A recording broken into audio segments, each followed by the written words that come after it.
Bonsoir, bienvenue à une nouvelle émission Le Micro du Soir. Aujourd'hui, nous accueillons pour la seconde fois Alexandre Almageanu, qui fut l'une des toutes premières personnalités invitées à ce programme le 15 février 2021. Entrepreneur franco-roumain vivant entre Bruxelles, Paris et Bucarest, Alexandre Almageanu investit dans différents secteurs, notamment celui des nouvelles technologies, et il est directeur d'un titre de presse en France, Le Nouvel Économiste. Alexandre Almageanu, bonsoir. Bonsoir. Merci d'être avec nous une nouvelle fois après plus de 2 ans. Alors, suite à notre premier entretien, j'avais envie de vous inviter à nouveau, notamment pour avoir votre retour sur l'actualité.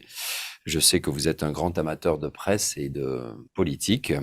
Par ailleurs, vous résidez aujourd'hui dans plusieurs pays et vous êtes d'origine roumaine, un cocktail qui permet sans doute un certain recul par rapport aux événements. Des événements particulièrement chauds en France ces derniers temps. Alors, si vous le voulez bien, j'aimerais d'abord que nous discutions de ces émeutes récentes qui ont eu lieu un peu partout en France suite au décès de Naël, 17 ans, tué mardi 27 juin par un policier. Comment les avez-vous ressentis? Malheureusement, je dirais que c'est quelque chose de récurrent, pas fréquent, mais récurrent. C'était déjà arrivé il y a un peu plus d'une dizaine d'années. Donc, on n'a pas l'habitude, mais malheureusement, j'ai l'impression que ça s'inscrit dans un parcours auquel on commence un peu à être habitué. Euh, et ça s'inscrit dans un parcours plus global, et je relierai ça un peu au gilet jaune, même si c'est pas du tout le même phénomène, de instabilité régulière.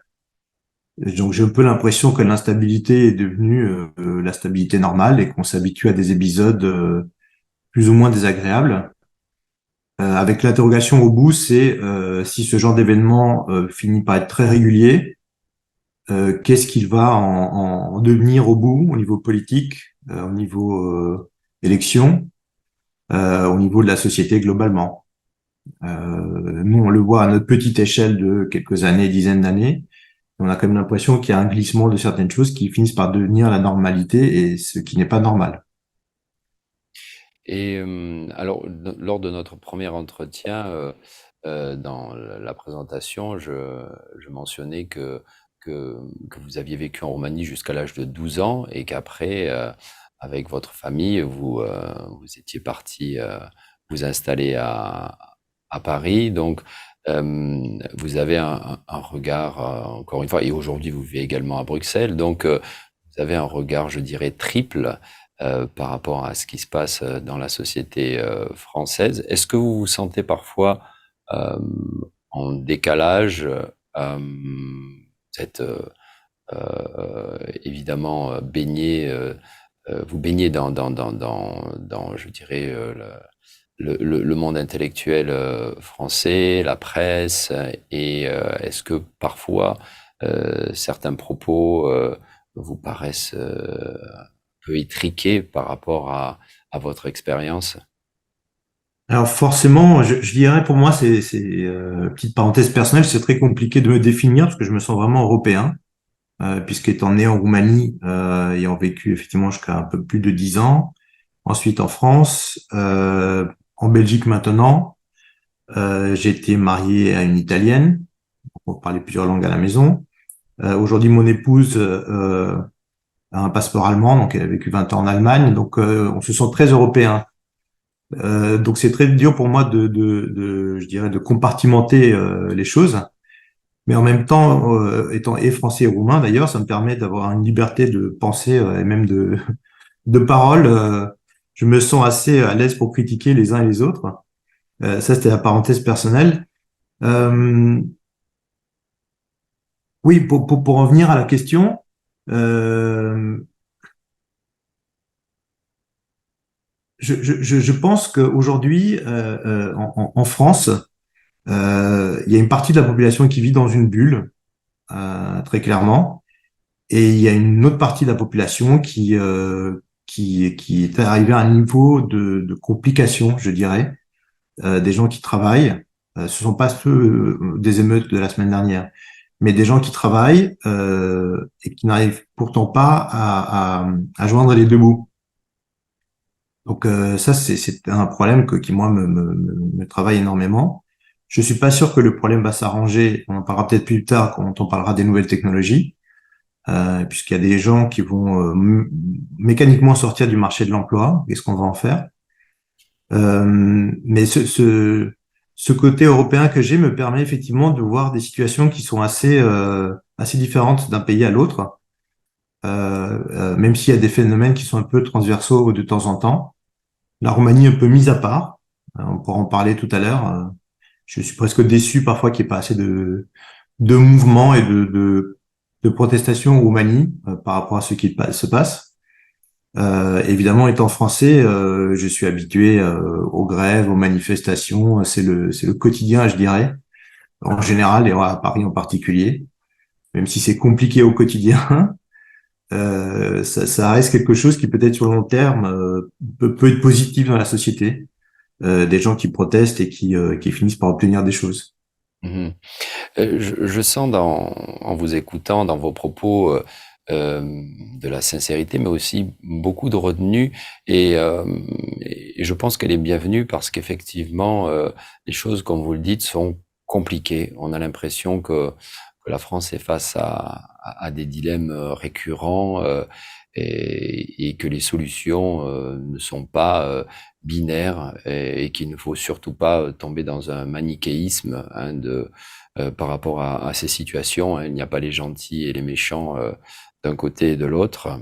Et maintenant, si on prend le cas de la Belgique, où je dirais les rapports entre individus, je crois, sont différents. Est-ce que éventuellement, c'est une question qui me vient, la France pourrait peut-être à certains égards s'inspirer du modèle belge s'il existe? Alors, ils ont une approche un peu différente, notamment dans le rapport à l'État, les Belges. Pour caricaturer, pour les Belges, l'État, c'est une nécessité qui est là, et on fait avec. Et si on peut, on essaye de faire sans. Ce qui les empêche pas d'avoir une fonction publique pléthorique.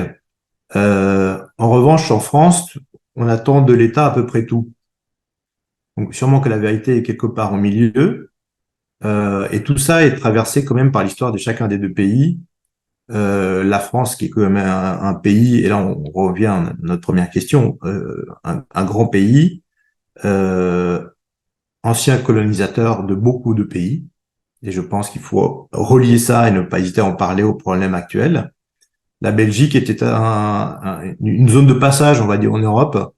C'est pour ça que le Belge ne ressent pas cette nationalité belge, sans doute, comme le ressentent les Français. Ce qui nous vaut parfois à l'étranger d'être caricaturé aussi, parce qu'on est quand même très chauvin et on reste très français, pour pas dire franchouillard. La Belgique, elle a pour venir, et d'ailleurs rebondir sur la première question, elle a une forte communauté marocaine, et puis elle a un passé en Afrique avec le Congo. Et donc ces deux catégories d'immigrés se retrouvent en Belgique. J'ai l'impression que c'est géré un peu différemment. Mais C'est-à-dire? ça reste très communautariste. Mhm. Mais ça n'empêche pas qu'en Belgique, à Bruxelles, les projections sur les 30 prochaines années euh, supputent que les gens de religion musulmane seront sans doute majoritaires dans la capitale.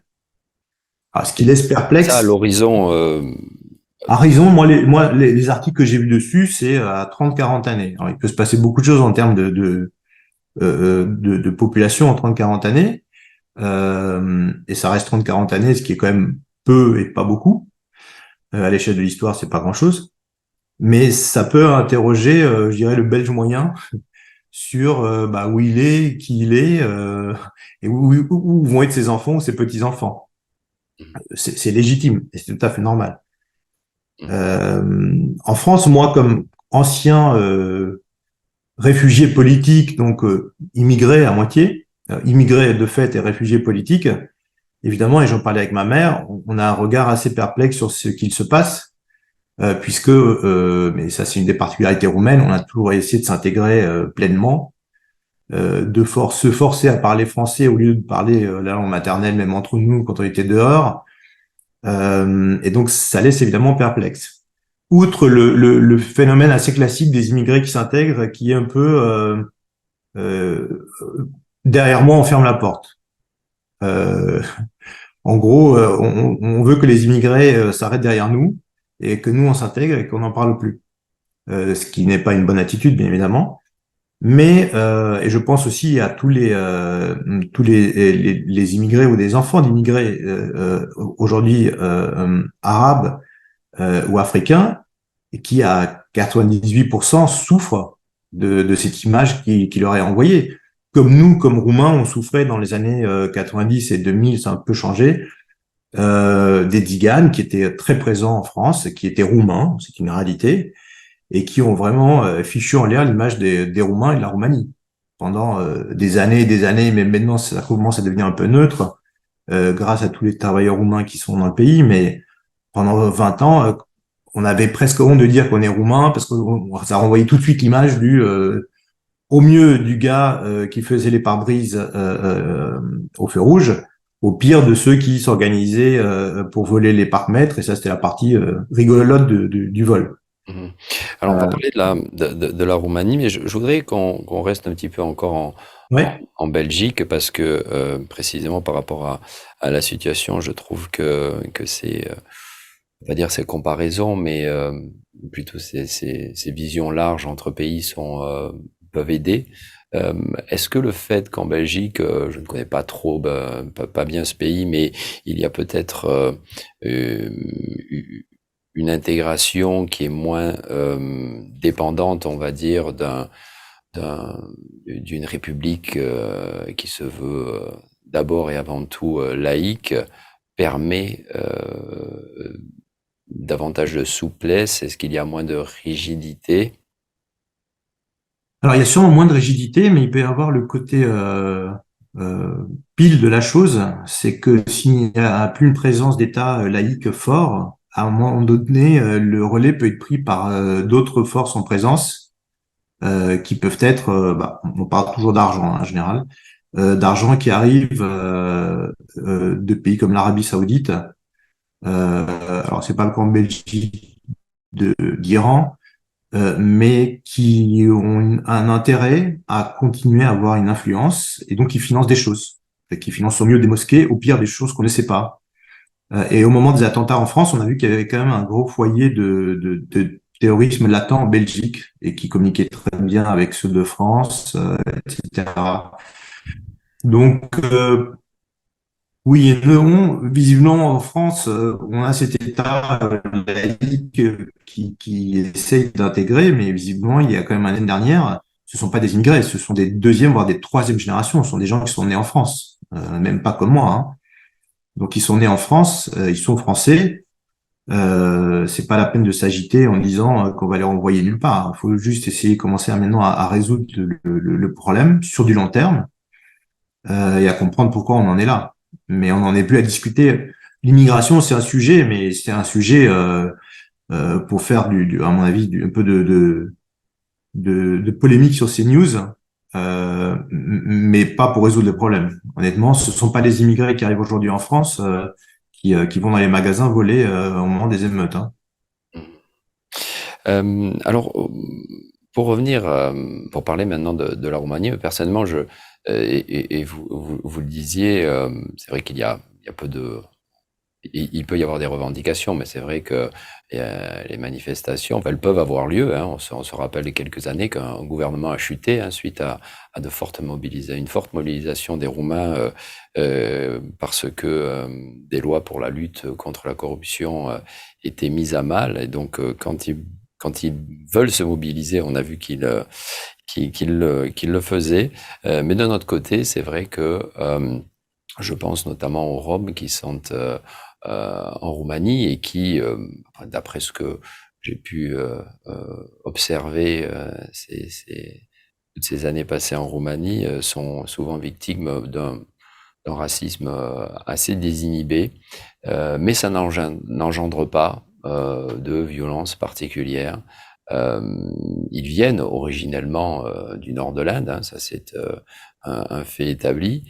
Il n'y a pas eu d'éléments, semble-t-il, déclencheurs pour que des émeutes puissent avoir lieu. Enfin, j'arrête là le parallélisme avec la France. Mais ce qui est assez étonnant, c'est que malgré des aides sociales qui sont évidemment loin d'être aussi importantes qu'en France, et malgré un dénigrement complètement assumé de cette minorité, même s'il y a eu évidemment des progrès, hein, notamment grâce à beaucoup d'ONG qui s'occupent d'eux, eh bien, la Roumanie est un pays où il n'y a pas de violence, où les choses, malgré cette division sociétale, euh, eh bien, arrivent à gérer un quotidien plutôt tranquille. Comment vous l'expliquez? Oui, même très tranquille, hein. Je pense que c'est un des pays les plus safe en Europe, honnêtement. Peut-être avec l'autre bout, le Portugal. Ce sont des pays vraiment où il y a une tranquillité admirable, hein. Et dans la relation avec la population rome, je trouve ça très compliqué parce que, alors, première réponse, les Roms sont depuis bien plus longtemps dans le pays et dans la zone que ne le sont les Africains et les Maghrébins en France ou bien en Belgique. C'est en fait même beaucoup plus ancien, donc je dirais presque que les Roumains vivent avec. Enfin, c'est plus un sujet. On peut pas se renvoyer, on peut plus se renvoyer la balle sur qui les a fait venir. Je dirais. Encore en France, on peut encore discuter de la colonisation qui était finalement assez proche. Euh, la deuxième raison, je pense que je sais pas si heureusement ou malheureusement, mais les Roms, une partie d'entre eux s'organisent entre eux historiquement pour vivre pratiquement en autarcie, en marge de la société, ce que je trouve terrible, hein, notamment pour les enfants, pour les adolescents, pour les jeunes, qui eux-mêmes reproduisent un modèle qu'on leur impose, mais c'est voilà, c'est comme tout enfant, hein, il reproduit des modèles. Donc je crois cette frustration que peuvent avoir les émeutiers en France, ils ne l'ont pas, soit parce qu'ils sont dans un pays où on a toujours appris à se débrouiller, d'une forme ou une autre, que ce soit les Roumains ou les Roms, hein. Donc soit ils se débrouillent par le bas en étant très pauvres et en état de quasi-subsistance, soit par le haut, et souvent quand je dis par le haut, c'est un abus de langage puisque ça passe plutôt par des choses pas géniales et ça passe plutôt à l'étranger.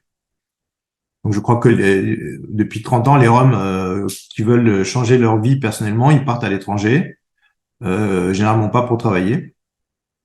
Et donc ça se passe pas en Roumanie, je dirais. La Roumanie a presque exporté une partie de ce problème-là. Euh, et après, il y a sans doute un phénomène roumain que j'arrive pas à mesurer, mais euh, historiquement, il y a seulement 40 ans, c'était quand même un pays qui était très tenu au niveau policier. Je pense qu'on est passé par une phase d'irrespect total pour la fonction sécuritaire parce qu'il y avait tellement de corruption que en fait, le policier ne servait à rien, hein. À l'époque, en Roumanie, quand on se faisait arrêter et qu'on donnait un billet et on continuait sa route, ça n'a pas servi à l'image de la police. Heureusement, tout ça a complètement changé. Euh, mais je pense qu'il reste quelque part génétiquement l'idée que on est quand même dans un pays qui est surveillé d'ailleurs, hein, en interne correctement, où sans doute le système judiciaire euh, est dur. Je pense que si on fait un carjacking en Roumanie ou un carjacking en France, en Roumanie on prend cher. En France, il en faut peut-être trois pour commencer à voir Carjacking, c'est-à-dire si c'est voilà, braquer quelqu'un braquer une pour lui voiture, voler quoi. sa voiture. Mhm. C'est très courant en France. Je pense qu'au bout de deux, trois fois, si on se fait attraper, on finit par voir la prison. Je pense qu'en Roumanie, au bout de la première fois, et on se fait attraper généralement en Roumanie plus facilement, on voit la prison tout de suite. Et les sont sans doute aussi bien tenus qu'en France, donc on n'a pas trop envie d'y aller. Donc, je pense que tous ces phénomènes font que les gens ont une autre approche du fait de manifester. Alors, pour le pire, mais pour le meilleur aussi, malheureusement. Moi, je suis très frustré. Hein. Je voudrais voir des manifestations en Roumanie, je voudrais voir des gens se motiver. Ça bouge tout doucement. Euh, mais quand je prends j'écoute les nouvelles en Roumanie et je vois ce qui s'est passé, et si je projette ça en France, euh, ça tiendrait 10 minutes avant qu'il y ait 1 million de personnes dans la rue ou que le gouvernement soit tombé. En Roumanie, on continue notre vie, même si des nouveau-nés sont morts dans un hôpital et que personne n'a été en prison. On continue comme si rien n'était, sur plein d'événements comme ça, presque au quotidien. Hein. Une entreprise peut faire faillite, t'es parti avec des dizaines de millions d'euros que les Roumains devront rembourser sur la partie des assurances auto. Bon, bah, personne va aller en prison. Hein. Il y a des gens qui se partagent derrière le magot. Ils partent dans des pays plus ou moins exotiques. On sait où ils sont, hein, parce que maintenant il y a quand même un début de presse intéressant en Roumanie qui documente ces choses-là. On sait où ils vivent avec l'argent et voilà. Bon, moi, ça me rend dingue. Hein. J'aimerais qu'il y ait des grandes manifestations, qu'elles soient sectorielles, comme ça a été le cas pour les professeurs récemment, comme c'est peut-être le cas pour le monde médical, ça leur en est, heureusement. Mais j'aimerais que ce soit plus fréquent. Je vois pas de jeunes manifester, parce qu'en France, on a quand même une spécialité sur les jeunes. Généralement, le gouvernement, quand les jeunes arrivent dans la rue, là, ils savent que ça peut devenir compliqué.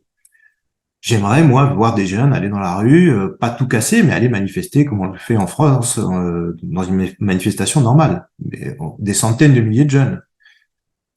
On les voit pas en Roumanie. Mmh. Et ça me frustre beaucoup.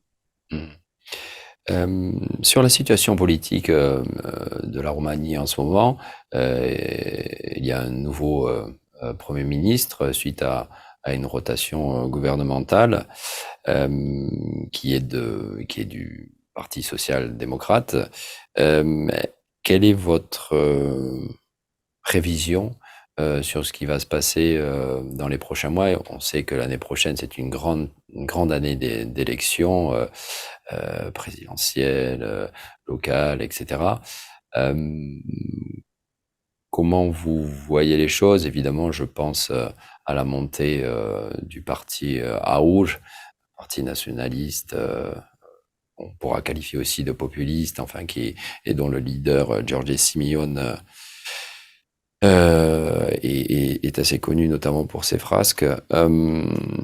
Qu'est-ce que ça vous inspire? Est-ce que vous avez peur que la Roumanie, comme d'autres pays en Europe centrale et de l'Est, mais aussi en Europe de l'Ouest, euh, se, se tourne davantage vers une façon de faire de la politique radicale, extrême?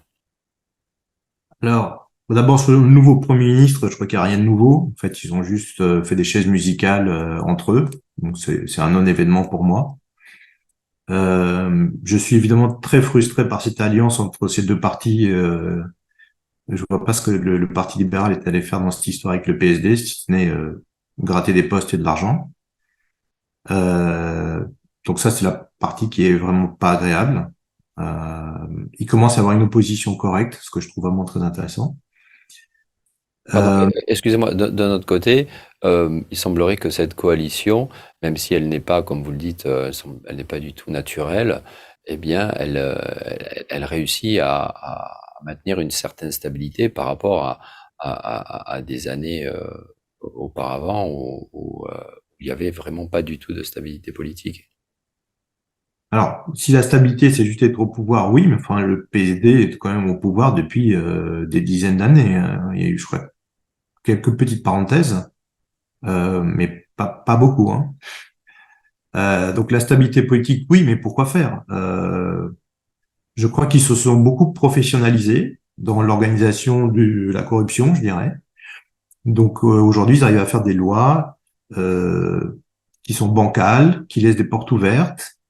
Sur des discussions surréalistes, pareil, quand on est français, quand on entend une discussion sur le plafond qu'un fonctionnaire peut voler avant qu'il soit inquiété, alors moi, c'est une discussion qui est surréaliste. On est dans Kafka, on est Kusturica, c'est les pays de l'Est, quoi. Il n'y a qu'en Roumanie qu'on peut avoir une discussion là-dessus. il n'y a pas de discussion. Un fonctionnaire ne peut pas voler. Donc, jusqu'à 50 000 euros, c'est bon. Au-dessus, ça commence à être un peu beaucoup. C'est juste surréaliste. On a ce genre Le de seuil discussion en France. était un petit peu plus bas, je crois, mais enfin bon, il n'empêche que de toute façon, il y a pas de seuil à discuter, effectivement, ouais. Mm. Ça laisse vraiment perplexe. Euh, donc on se dit, oui, si ce genre de discussion ne pourrait même pas exister en France. Heureusement. Hein. Euh, ensuite, Aoul, c'est un phénomène bon, qui coche les cases de tous les mouvements nationalistes, populistes dans pratiquement tous les pays européens. Il n'y avait pas de raison que la Roumanie y échappe. Euh, je pense que c'est très lié, et ça là-dessus aussi, personne ne veut en parler, légiférer en Roumanie, on commence à le faire en France. Il y a quand même une manipulation des gens technologique aujourd'hui, je dirais. J'attends avec impatience que quelqu'un commence à en discuter en Roumanie. Qu'est-ce que vous Et voulez dire par manipulation technologique? ah ben, ce que je veux dire, c'est que quand, très concret, hein, euh, euh, en Russie, il y a des gens qui manipulent sur les réseaux sociaux partiellement les élections aux États-Unis, les précédentes élections. Ils ont essayé beaucoup en France. D'ailleurs, lorsque Macron avait reçu Poutine, il avait clairement dit qu'il y a des médias qui ne pouvaient plus exister en France, et ils ont été enlevés. Imaginez ce que fait la Russie sur les réseaux sociaux roumains pour faciliter l'émergence d'un AUR. C'est comme du gâteau pour eux. Hein. Ils y vont tranquillement. En France, ils essaient de manipuler des gens pour essayer de faire monter le Front National, Marine Le Pen. Parce qu'il faut quand même pas oublier que l'objectif de la Russie, c'est comme de déstabiliser chaque pays autant que possible, et notamment l'Europe. Ah oui, donc pour vous, le lien entre Moscou et Haoul, il est clair? Alors, il est directement, je m'aventurerai pas à le dire, mais indirectement, il est certain. Mhm. Quand les gens sont manipulés et rentrent dans un tunnel auquel ils croient de bonne foi, euh, oui, oui, clairement. Qui a intérêt aujourd'hui à faire monter un Marine Le Pen en France, un Aoul en Roumanie tout ça, malheureusement, renvoie beaucoup vers la Russie. Et dans le contexte actuel, je m'étonne qu'il n'y ait pas plus de liens qui soient faits. Alors en France, c'est encore plus simple, puisque la Russie a prêté de l'argent à Marine Le Pen pour les élections. Ça prend peut-être d'autres formes en Roumanie que l'on connaît même pas. Mais visiblement, en Roumanie, les politiciens arrivent à détourner de l'argent sans l'aide de Moscou pour s'autopromouvoir. Mais ils travaillent sur une base, sur une population qui est fragile et qui est influençable, qui est soit sur Facebook, soit sur la télé publique, ça c'est un autre sujet en Roumanie. Ce sont des sujets qu'on a eu en France aussi, hein, la télé publique. Hein. Mais bon, à mon avis, il faut un peu crever l'abcès. Donc, je pense que la population potentiellement embarquable dans ce genre de discours est limitée. Donc, je n'ai pas de peur en Roumanie que Aour arrive au pouvoir. J'ai plus peur en France d'une Marine Le Pen, c'est quand même très assagi, changé de discours, est devenu très fréquentable. Et vraiment, hein, c'est peut-être entouré de gens un peu plus capables, parce qu'aujourd'hui, on prend Aour, on les met au pouvoir. Bon, je sais pas s'ils ont le potentiel de diriger. Oui, ce que vous dites aussi, euh, je l'ai entendu d'un analyste politique qui disait qu'il s'attendait qu'à partir de l'automne, de toute façon, euh, la popularité d'Aoul allait commencer à stagner, précisément aussi parce que le PCD PNL mettait en place, avait une politique qui, quelque part, empiétait à certains égards sur la politique d'Aoul et donc, quelque part, annulait l'effet populiste. Voilà, c'était son analyse, c'est un petit peu ce que vous dites. Oui, la bonne nouvelle, c'est qu'Aoul tape aussi très fort sur PSD et PNL, donc c'est la seule chose positive dans l'histoire. Et puis moi, je continue de vouloir l'émergence d'une vraie opposition, mais honnêtement, Ousséré, c'est une vraie opposition aujourd'hui que je trouve organisée, qui a appris à communiquer, qui montre ce qu'elle fait. Elle fait beaucoup de choses, que ce soit Au que niveau ce soit en local, notamment, Roumanie, oui. ou en Europe. Donc très sincèrement, il y a des gens qui émergent et c'est plutôt une bonne nouvelle. Après ces dizaines d'années de recherche de la démocratie et de monde parallèle entre le monde politique et le monde économique qui voulait même pas entendre parler du politique et ils disaient ils font leur boulot et nous on le fait de notre côté. Donc Mmh. Alexandre Almagiano, je vous propose de terminer cet entretien en parlant un petit peu de vous, de vos projets en Roumanie. Je sais que vous venez de temps en temps et que vous êtes concrètement lié à ce pays par des investissements et autres. Parlez-nous un petit peu de ce que vous pouvez nous dire sur ce que vous avez envie de faire par ici. alors il y a énormément de choses à faire en Roumanie. Tous les Roumains le savent, mais les étrangers aussi qui sont en Roumanie. Sur ma to-do list en ce moment, j'ai de relancer, après ces longues périodes Covid, le guide Goemio, dont nous avons la licence et dont nous avons déjà fait 2 éditions, et Petite qui met parenthèse, le là, guide Goemio, donc, est un guide de c'est un critique. guide de gastronomie qui est le concurrent, pour simplifier, mais c'est pas vraiment le concurrent de Michelin. On se complète, on va dire. Et dont je suis très fier puisqu'il met la Roumanie sur la carte de la gastronomie mondiale, en fait. Puisqu'il y a des restaurants aujourd'hui en Roumanie qui n'existaient pas il y a 5 ans. Il y avait pas de sujet pour un guide. Aujourd'hui, il y a un vrai sujet, des chefs extraordinaires, des restaurants fantastiques. Donc, on relance donc une nouvelle édition, parce qu'on considère qu'on est vraiment sorti du Covid. Une édition sans doute aussi pour les vins roumains, pour aider tous les producteurs de vins roumains, parce qu'on a des vins roumains extraordinaires, qui sont à un prix d'ailleurs assez incroyable étant donné leur qualité. Je viens d'investir très récemment, essayer de lier à ça au travers de Goemio dans une app qui a été créée en Roumanie par un Français. Une app qui s'appelle Bonne App, et donc, qui correspond complètement à notre philosophie qui est la déperdition et le fait de jeter des aliments en fin de journée dans des restaurants, dans des supermarchés, essayer de trouver des solutions pour qu'il y ait moins de pertes, puisqu'on on jette une grosse partie de ce que l'on produit, et ce qui est intellectuellement, je trouve, compliqué. Mais bah, il faut trouver des solutions concrètes. Et Bonap essaie de trouver des solutions concrètes pour moins gâcher la nourriture et moins jeter. Euh, et puis en Roumanie, à chaque fois que je viens, je repars avec une liste d'idées, de choses à faire. Ça reste un pays que je trouve très dynamique, malgré toutes ces complications politiques et souvent administratives, mais les deux sont liés. Ça reste un pays de potentiel incroyable, notamment un sujet sur lequel je reviens, qui est l'immobilier. Il y a encore énormément de choses à faire. Euh, voilà. Et j'étais très content, que les Roumains aient pu accueillir des Ukrainiens et le gérer très correctement. Souvent d'ailleurs les associations plutôt que l'État d'ailleurs, et que la vie économique continue malgré la guerre, qui est très proche. Ça n'a pas enlevé grand-chose, je trouve, au potentiel économique du pays. Au contraire, ça crée des besoins auxquels il faut répondre. Très bien, Alexandre Mélagianou, je suis ravi de vous avoir entendu une nouvelle fois après 2 ans et demi, après notre Oui. premier entretien. Comme je Merci disais au d'avoir début, accueilli de nouveau. avec plaisir, hein, vous étiez le premier homme qu'on avait interviewé à ce moment-là. Merci encore. Cet entretien, vous pouvez le retrouver sur la page Facebook de RFI à partir de la semaine prochaine sur le site rfi.ro. Chères auditrices, chers auditeurs, je vous souhaite un bon week-end et petit rappel de sécurité routière. Ça faisait un petit moment que j'en avais pas fait un. Enfin, j'en avais pas fait un.